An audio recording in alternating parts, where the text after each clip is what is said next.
आए दिन दहेज के कारण बेटियां मारी जा रही हैं। हर रोज़ ऐसी घटनाएं सुनने में आ रहा है जिसे सुनकर हृदय दहल जा रहा है।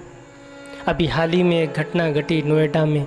एक बेटी को जिंदा जला दिया गया दहेज के लिए, और दहेज में के लिए जिंदा जलाने वाले कोई और नहीं, उनके ही पति थे, उनके ही परिवार वाले थे।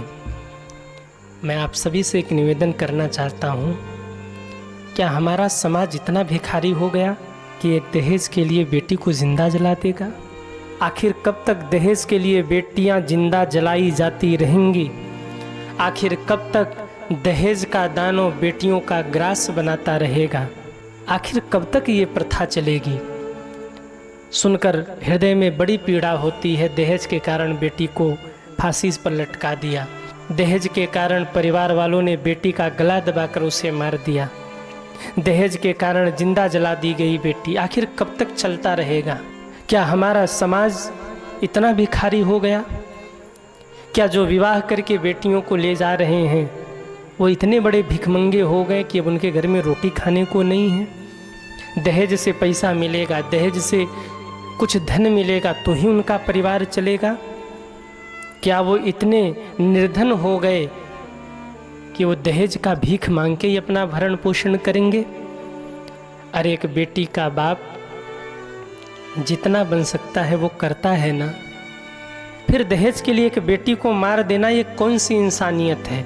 और आखिर कब तक हमारे भारत की बेटियां दहेज के कारण मारी जाती रहेंगी? नोएडा की घटना हमने अभी देखी।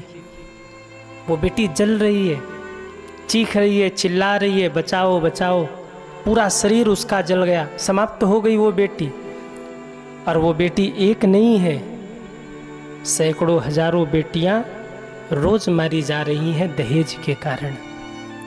आखिर कब तक चलता रहेगा?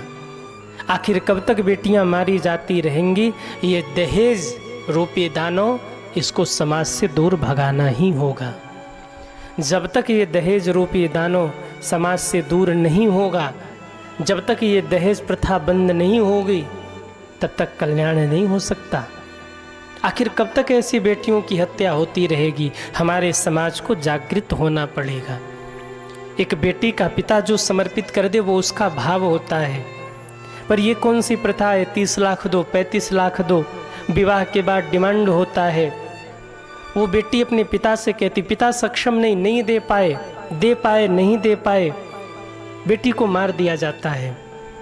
ये प्रथा बंद होनी चाहिए। और मैं आप सभी से निवेदन करूं, इस दहेज प्रथा के खिलाफ आवाज उठाइए, क्योंकि सबकी बेटी बराबर होती है। आपके हृदय में यदि तनिक भी कष्ट है तो आप इसके विरुद्ध आवाज़ उठाइए। इस दहेज प्रथा का अंत हमारे समाज से होना ही चाहिए। और अगर नहीं होगा तो ऐसे ही बेटियां मारी जाती रहेंगी। तो मेरा आप सभी से निवेदन, आखिर कब तक दहेज के नाम पर बेटियां बलि चढ़ती रहेंगी और कब तक बेटियों की हत्या होती रहेगी? अपराधी कौन है? दहेज देने वाले या दहेज लेने वाले? परिवार के लोग या ससुराल के लोग, या वो भिखमंगे जो दहेज के लिए हाथ फैला करके बैठे रहते, इतना नहीं इतना ले आओ।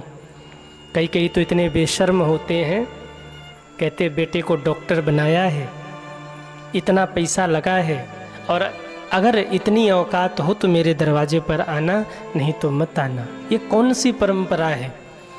अरे जनक जी ने भी दाहिजा दिया था, पर अपनी स्वेच्छा से दिया था, और दशरथ जी ने उसे स्वीकार किया, और स्वीकार करके ले गए। सर्वसदान दिन सब काहूं, लुटा दिया सब। दहेज के पैसे से कौन अमीर बना है? क्यों उन निरापराध बेटियों की हत्या हो रही है? और मैं तो भारत सरकार से भी निवेदन करूं, इस दहेज प्रथा के खिलाफ कठोर कानून बनने चाहिए। हम जागृत कब होंगे? जब घटना हो जाएगी। इसलिए हम सभी को जागृत होना पड़ेगा और इस दहेज प्रथा का सब प्रकार से हमें विरोध करना पड़ेगा।